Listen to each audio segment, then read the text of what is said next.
Good morning. And welcome. Good to see you here this morning. If you lived in Ottawa on the south side last night, you might have heard fire trucks. Anybody? Anybody hear fire trucks? Yeah. It was not a fire, just so you know. But what it was in fact, two of our own cross-bridgers, we have two teenagers that attend Ottawa High School that were down at the state wrestling championship down here at the University of Illinois over the weekend. Micah Kruger finished sixth place. He medaled in the 132-pound weight division, and Ethan Kruger finished second place, medaled in the 113-pound weight division. So would you give them a hand? Yeah. I actually went down and watched Thursday night and Friday, and man, I was so tempted to cancel church last night to go down and watch the other one, but I'm just teasing. But man, I tell you what, they were so fun to watch, so proud of them. If you see them walking around here, man, give them a high five, tell them great job. They worked really, really hard, and it paid off. And so it's always fun to celebrate our kids, isn't it? It is. You know, so we're in the midst of this series, Fixer Upper. And as we walk towards Easter, we talked about, this is the time for many of us where we've kind of practiced the whole Lent thing. And what that means is that we take a look inside and we just try to make a determination on where are some places in which we need some work. Where are some places in which Jesus needs to do something inside of us that maybe aren't just quite right, or are places in which we just know we don't look like him. And as we walk towards Easter, that's kind of the process. What we're doing as we move towards Easter at Crossbridge, we're looking at the Sermon on the Mount. And a very interesting sermon. We looked at it last week. In fact, if you're a guest and you weren't here, man, you can get on our website. You can go back to last week. It was kind of the introduction to the series. I'd encourage you to do that. But really, this morning, we're looking at Matthew chapter 5, verses 21 through 26. And be reminded, as we read this, the Sermon on the Mount, it's coming from this viewpoint that Jesus loves us enough that he wants us to experience the good life. Like he wants us to experience life at its absolute best. And so he tells us the truth.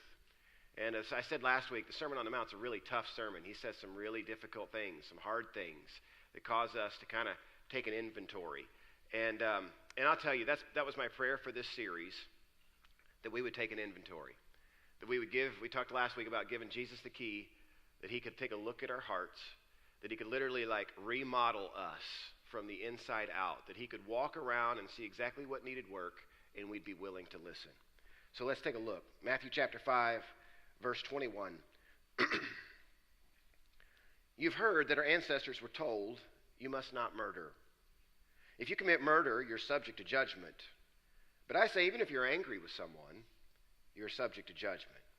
If you call someone an idiot, you're in danger of being brought before the court. And if you curse someone, you're in danger of the fires of hell.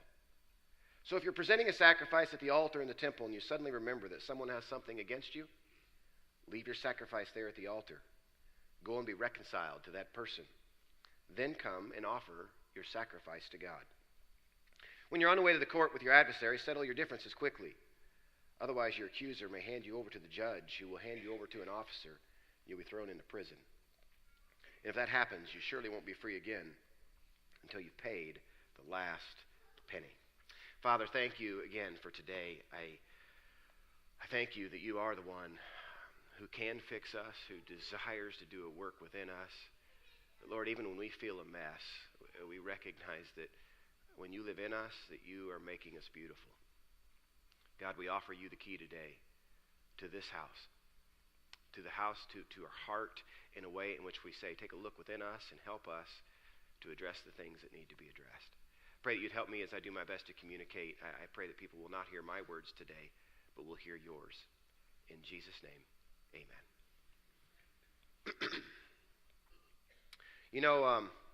So I played sports growing up, and I had some coaches that were, I would say, had some anger issues. Anybody ever had a coach with an anger issue? It happens sometimes, right?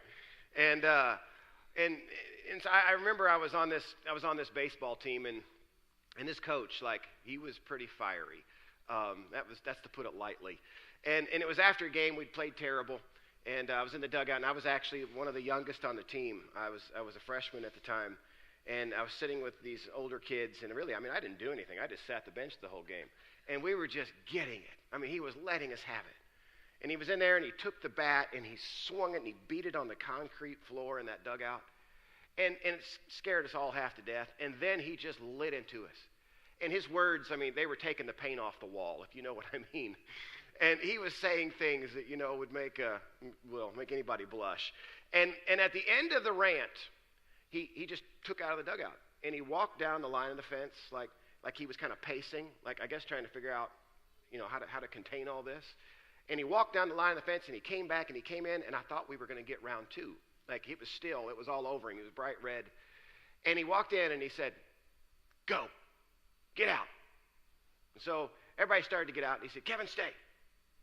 And I thought, what did I do? Like, did I carry the bat bag wrong? Like, what did I do? And I sat down, and everybody left, and he looked at me with all seriousness, and it was kind of quiet, and he said, "How long was your mom behind the dugout?" I said, "What?" And he said, "Your mom. She's parked directly behind the dugout. How long was she back there?"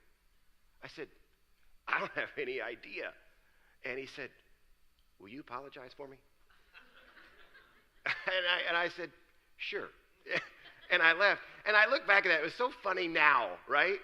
But when he went on the walk, I know what he did. He went on the walk, and he was racing down that fence line. He turned around, and he noticed that my mom was waiting directly behind that dugout. And he knew she'd heard every word that he had said. And it's kind of comical now. But, anger does that, right? Most of the time, anger leaves us, like, looking back in the aftermath saying, what did I just do, right? You ever had that? Sometimes anger is this thing in which almost we have this, like, out-of-body experience, right? We just lose it. It's like we kind of come out of ourselves, and then when we come back, we're like, what just happened? Right? I'm sure it's never happened to you. It's never happened to me either, right? Yeah, right. See, anger's been around since the beginning of time. Even you look back at Cain and Abel, when Cain killed his brother, it says, it started. He was angry, absolutely angry. But now I'll say this before we really dive in. Anger isn't always bad. Okay? It's not always bad. Believe it or not, God was angry at times. In Psalm 7, it says, God is an honest judge. He is angry with the wicked every day. It also says in Psalm 145, the Lord is merciful and compassionate, slow to get angry, and filled with unfailing love. There's actually a good side to anger. In fact, I would call it a righteous anger. You ever heard that word? A righteous anger. In Nehemiah, there's a story that says, when I heard their complaints, I was very angry. After thinking it over, I spoke out against these nobles and officials. I told them, you're hurting your own relatives by charging interest when they borrow money. Then I called a public meeting to deal with the problem. If you look at Matthew, and many of us have talked about this scripture a number of times to justify our actions. It says, Jesus entered the temple and he began to drive out all the people buying and selling animals for sacrifice. He knocked over the tables of the money changers and the chairs of those selling doves. He said to them, scriptures declare, my temple will be called a house of prayer, but you have turned it into a den of thieves. You remember that story? And oftentimes what we've done when we lose it, right? We're like, hey, I may have flipped the guy off on the road, but Jesus flipped the tables, right? It's not the same, okay? Not the same. See, when Jesus flipped the tables, it was because there was a good reason to it. He felt like they were defiling the temple. That it was one of those things he would say it was just wrong. When we talk about this righteous kind of anger, I remember when I was a kid and we were actually on vacation and my brother-in-law was with us, and my brother-in-law is he's kind of a fiery guy. In fact, sometimes he's battled with some anger things before, just like all of us have. I play a lot of golf with him, so I sometimes see it firsthand. And but I remember we were in a restaurant, and there was this family who was just sitting like right next to us, and it was a dad. He was a really large guy, and his wife and these kids were all over the place, and they were loud, and they were causing a ruckus, and we've been there too, right? And all of a sudden, it was fine. They were rowdy, but I didn't think much of it as a kid, and before I knew it, I looked over and I caught the whole thing. The dad took the son's little guy. He's probably 8, took the kid's head and just went, boom, and smashed it right up against the wall. And it made this loud, like, terrible noise. And the kid, like, he didn't cry. He got stiff and quiet. And I remember, like, as a kid, I was like, oh, my. Like, that's never happened to me, you know? But I also remember, what I remember so clearly is my brother-in-law, who just about came out of his seat. And he gave this guy a look and locked eyes with him in a way which said, if you do that again, I'm going to come over and do that to you. And at the time, I mean, I'm trying to eat, you know? But at the time I thought, I'm going to see a fight in the middle of a restaurant, you know? But I tell you, that's the kind of, that's righteous kind of anger. An anger that would say someone is oppressed, someone is abused, someone is hurt, and it's wrong, and we're not going to stand for it. There's all kinds of things we could kind of equate this to. You could equate it to, there's a group called MAD, Mothers Against Drunk Drivers, right? What is that? That's a righteous kind of anger that says, hey, I want to put a stop to this. We have a group here at the church. It's one of our families who has a group that really is against heroin. It's a very cool thing, and there's a number of folks that are a part of that. And you know what it is? It's the fact that they're saying, I hate this because it's killing people. See, there's a righteous kind of anger that when it's channeled in the right direction, it's a good thing. See, oftentimes, you know, I think most of us would like to say, oh, yeah, Kevin, that's perfect, because every time I get mad, it's a righteous anger, right? That's usually not the case. It's usually not, most of us don't go, oh, man, I just struggle. I got this righteous anger. It just happens all the time, right? No, it's usually the negative implications of anger that causes us the problems. It's usually what we're talking about. In fact, we deal with it in a number of ways. Some of us, we just deny it. Some of us are like, anger? You call me angry? I don't have an anger problem, you know. Others, like some of you, like, I don't know, maybe this is you. You have a very short wick, right? That, like, you light the thing, boom. You light it, boom. I mean, there's never big explosions. They're just a bunch of little ones. You know, your friends, your family, everyone knows it. You know it. That's just how you operate. And then there's some of you have a very long wick. Like, you know, it just burns and burns and burns. But when it blows, look out, because you can take out blocks, right? Anyone? Any honest people? Yeah, you're like, that's me. I blow the roof off. Yep, about once every 6 months. See, no matter how we do it, no matter how we deal with it, anger's dangerous. It's a dangerous emotion when it gets out of hand. In fact, anger can be a killer. Think about this passage and what Jesus is saying. You've heard that ancestors were told, you must not murder. If you commit murder, you're subject to judgment. But I say, even if you're angry with someone, you're subject to judgment. If you call someone an idiot, you're in danger of being brought before the court. And if you curse someone, you're in danger of the fires of hell. So now you may say, Kevin, seriously? How is murder and anger connected? I mean, to me, those are very different things. Like, you know, I understand that murder is wrong, but really, anger? I mean, anger could cause this much, like, Jesus to get this upset? But see, I think it'd be fair to say that if you trace murder back to its very roots, that most of the time it probably started with a seed of anger. That Jesus is saying, hey, murder may be this big thing that we all recognize would be absolutely wrong, but don't underestimate anger, because anger can take you there eventually. That anger can be the very source of a lot bigger problem. In fact, James Bryan Smith, the book I've been reading, says Jesus understands that an angry person would actually harm someone if he or she could get away with it. You ever felt that way? Oh, if only I could, right? Right. That if we actually could get away with it, our anger would cause us to do things that we normally wouldn't do. You know, another view would be this, that sometimes our anger may not lead us to literally killing people, but our anger does lead us to kill people with our words. In fact, the NIV version, I was reading to you from the NLT version, but in another version it states this in verse 22. Again, anyone who says to a brother or sister, notice earlier I said idiot, right? But this version has a word, it says raka, is answerable to the court. Now, what is raka? What does that mean? Raka is a word that means empty It means worthless. It means good for nothing.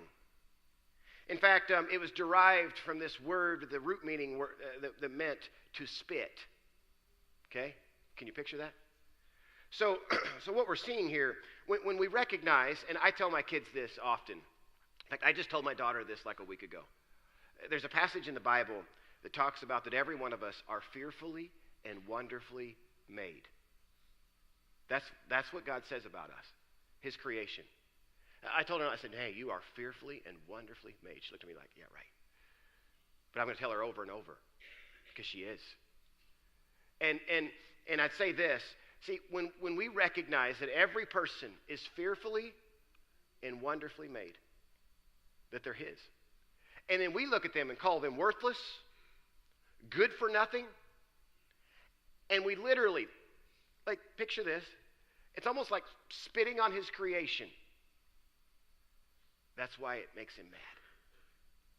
That's why God says, because the exact people that you are calling worthless and the exact people that you're calling good for nothing, the exact people that you'd rather just spit on, those are my creation. So what are some proper kinds of responses to anger? You know, and here's the thing. I'm going to run through just a few of them, and then I'm going to let you, maybe something will be helpful for you, and throw out the rest, okay?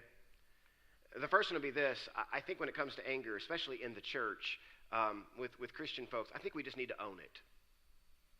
Like I was reading something this week that said, Christians don't get angry. We don't do it. No, we get upset. Oh, I was really upset. Oh, I was really irritated. But we don't usually say, I was really angry. Because angry is like, it's like taking it up a notch. The other one sounds more righteous. I was upset. Yeah. You know, I was so upset I was throwing things, right? That's actually called anger, right? Right. And so sometimes I think it's just admitting it. It's okay to say, hey, you know what? Okay, I give. I'm angry. Like I was angry. Sometimes I think that's the start, right? That's the start of addressing it, just to admit that at times we struggle with it. The other thing I'd say that comes directly after that would be to discover its source. What is it that causes us to get so angry? I was actually doing some reading this week, and one of the things that I was reading was talking about that anger usually comes from this place of unmet expectations. When we have expectations, certain expectations, and it doesn't happen. You know, when you expect someone to show up and they don't. And then what happens is these unmet expectations, and then fear comes in. And what you have is full-blown anger. But here's what I tell you. Like, if you're a person and you say, Kevin, like, seriously, I really struggle with this, I think you need to do whatever you need to do to dig to the source. To figure out where's it coming from. You know, there's been times when, you know, you've all been there, right? I mean, there's been times I can be walking through the house and I can step on a Lego, and I'm ready to, like, you know, I am yelling about that Lego. Gerald, pick up your Legos. It's really not about the Lego. There's many times when it's not about the Lego. And even he's looking at me like, seriously, Dad? The Lego? It's about something else. And even those moments that we have to step back, right? It's the moments which we step back and say, what is that? What just came roaring out of me like a lion? You know, when it probably should have been, it was over something minute. That's those moments when I think some of the best things we can do is just to take a time out, right?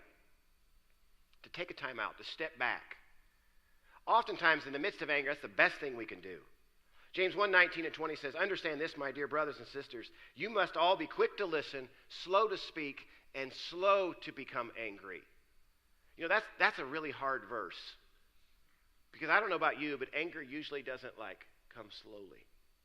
It usually, now I'll tell you, isn't it funny though? I mean, I can feel it. Can you feel it? It's almost like I can almost feel the blood kind of moving up when it's happening. You know, a funny story, which I didn't share last night, just a funny story kind of, just to be honest. So I'm writing this sermon, and I'm kind of one, like, I get distracted really easily. And so I'm in my office, and I'm writing, and I'm locked in, and I'm writing all this stuff down, and I'm I mean, I'm on a roll, and I thought, I've got this thing. Like, because sometimes this can be stressful. You know, if you had to stand up and look at all you, you'd think it was stressful too. And so this can be stressful. And I'm writing this sermon, and all of a sudden, I get a phone call. And it was from my wife. I won't tell you what it was about, but she needed something at the moment. And it was serious. Like, she did need it. I understood. But I'll tell you, like, I was like, really?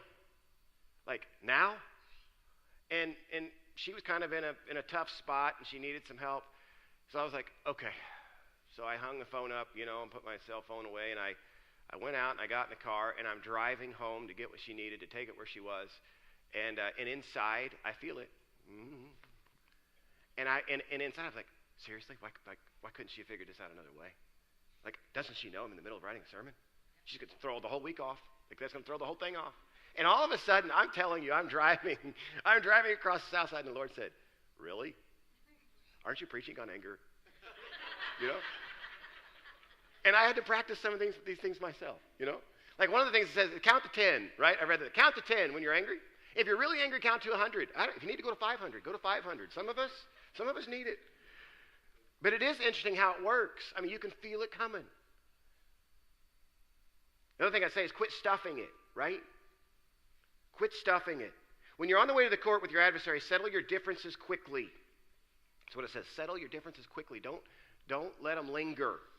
There's also a passage in Ephesians that says, and don't sin by letting anger control you. Don't let the sun go down while you're still angry, for anger gives a foothold to the devil. There's a reason why it says that. Because sometimes what we do is we say, oh, I'm just going to bed. It'll be better when I get up in the morning. And sometimes it feels like it is. But I can tell you from experience, the more we pack it in, the more we're angry about something, we go, no, it'll be okay. Pack it in. Just keep stuffing it. Eventually you stuff it so full that when it comes out, it comes out. Beware of that. There's a reason why it says this kind of thing. Even just letting it go. Scripture tells us that too, right? To get rid of all bitterness, rage, anger, harsh words, and slander, as well as all types of evil behavior. I read a quote this week that said, holding on to anger is like drinking poison and expecting the other person to die. Right? Yeah. Makes a lot of sense. You know, and I'll tell you this, really, sometimes I think our anger, especially when it's pointed at other people, and especially even when it's driven around the fact of sometimes expectations were not met, that sometimes we just got to let it go. That sometimes we hold people and we think, and we hold them we can hold them for months, we can hold them for years. But I'll tell you something, a lot of times they don't even know you're holding them. I mean, they're walking around enjoying life, and you're walking around going, I can't stand them. And you're all in a turmoil, right? It's causing you all kinds of havoc. And sometimes it's a matter of just practicing forgiveness. Forgiveness, like real forgiveness. Forgiveness that lets the person go. And even it's interesting because when the Bible talks about forgiveness, I'm really convinced of this. I think it's less about the other person. I think it's about us. Because I think Jesus knows that when we hang on and we don't practice forgiveness, it's not really about them. It affects us in all kinds of negative ways. And the other thing that, a couple more here. One would be this, is to stop making excuses. You know, it's so easy to make excuses of why we're angry, of, you know, you don't have any idea. But I can tell you something, all of us, like when we were born, you didn't come out an angry baby. You know, like when people were showing up to see you at the hospital, they were like, oh, look at him, he's so angry. Can you look at that? You know, some of you are like, you don't know my kids, right? They were angry. No, there's things that have happened to us. There's things that have caused it. There's sources of this stuff, but we got to dig it up. We got to dig it up in a way in which we deal with it, so it stops damaging the relationships that we're in. So it stops just spilling out of us in all kinds of unhealthy ways. And then the final thing I'd say is you can do all these things and many, many more practical kinds of things. But I think the bottom line is asking Jesus for help. I don't think he would have talked about this and then said, hey, you're on your own.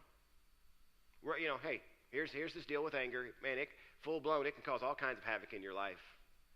You know, it's like the root of murder, you know, like deal with this, and then, hey, good luck, go get them. See, when Jesus came to be with us, when Jesus came and offered, he died on the cross so we could have relationship with God.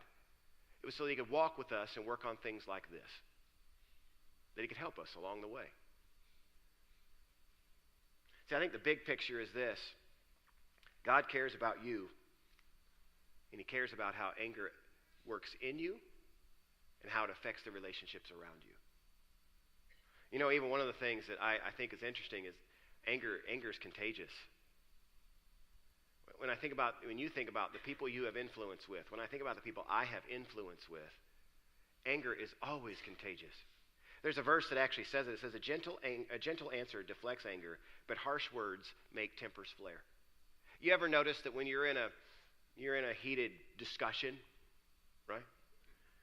That when somebody, maybe it's not you, but when someone raises the volume just a little bit, just turn it up. What happens with the other person?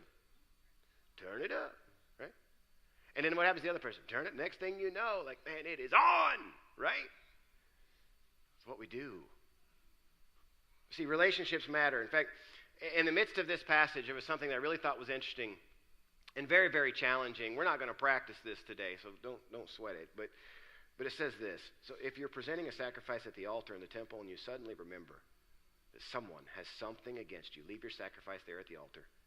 Go and be reconciled to that person. Then come and offer your sacrifice to God. See, what he's saying is it's one thing to be in right relationship with me, but to be in right relationship with me, you need to be in right relationship with each other. Boy, that's challenging. Because there's oftentimes what we say is, hey, God, man, we are good. But, oh, boy, you keep Sally out of my traffic, you know? I can't stand her, Lord. Help her. You got to fix her, right? And oftentimes I think what he's saying is, I want to fix you. I want to fix you because for you and me to be good here, you've got to be good here. As a kid, I grew up in church, and my dad was not a pastor. My mom was not either, but they might as well have been. And so we were there all the time. I went on Sunday morning, and then I'd have to go back on Sunday night, and then I had to go back on Wednesday night. And to be honest, as a kid, like I had overkill. And then I remember, it was one thing to do all that, and I kind of got in the rhythm of it. But I remember that once a year, we would have this thing called revival. Anybody ever heard of that? Uh-huh. And what would happen is some guest pastor would come into town, an evangelist, and he would preach, but he would do it all week long. So he would show up on Tuesday night, and he would preach Tuesday night, Wednesday night, Thursday night, Friday night, Saturday night, Sunday morning, Sunday night. And my parents, they made me go. And so every night I'd sit in there. And the difference between the guy who came in versus my own pastor was he spoke twice as long. I guess he knew he was leaving at the end of the week, so he had to get all his stuff in. And I mean, it was one long week for a young kid. But I remember one specific time where we were in revival, and this pastor was preaching, and he preached from right here. And he preached that passage of Scripture. And I remember at the end of the sermon, he said, hey, here's what I want you to do, all heads bowed. I don't want you to come to the altar today. If you have a problem with someone else in the room, I want you to leave and go and walk over to them and make it right. Now, as a young kid, I was about half asleep, for most of those services. But I remember standing there thinking, oh boy, this is going to get interesting. My eyes were open. I wanted to watch who was going to walk across that room. I grew up in a church where everyone was connected. There was a lot of family relationships. There was a lot of, imagine this, conflict in the church. There was some. And I just remember thinking, it is going to get good. And sure enough, it did. People started walking. Someone would walk over, and they were having, it's not like they had a microphone, but there was a conversation going on. And I watched that, and thinking back, I can't imagine doing that. Can you imagine? It's just a really, difficult thing. That's a difficult ask. And yet people did it. I think what it says, though, is it says that relationships, they matter. That a relationship with God is number one, but God would quickly say your relationship with each other is number two. And anger has potential to wreak havoc in the midst of our relationships. I have somebody that I play golf with, and they'll say it every once in a while when I hit one in the woods. They'll say, "That's okay, they're making more as we play." Right? I mean, it's not like there's ever a shortage on golf balls, right? See, relationships are not like golf balls. We don't, when one goes to the left or right, we don't just like discard it and say we'll find another one. Relationships matter. And it matters that we're careful with them, and it matters that we do everything we can to reconcile them.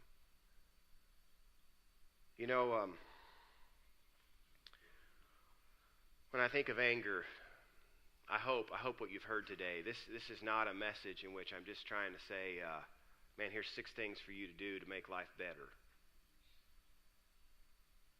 I believe that anger, like when we really struggle with it, is something only Jesus can fix. And when it's really difficult for us, and we say, "Oh, Kevin, you don't understand. Like, man, my face can turn red in a moment's notice." That it's something Jesus has to work with us. Because it's a very difficult thing.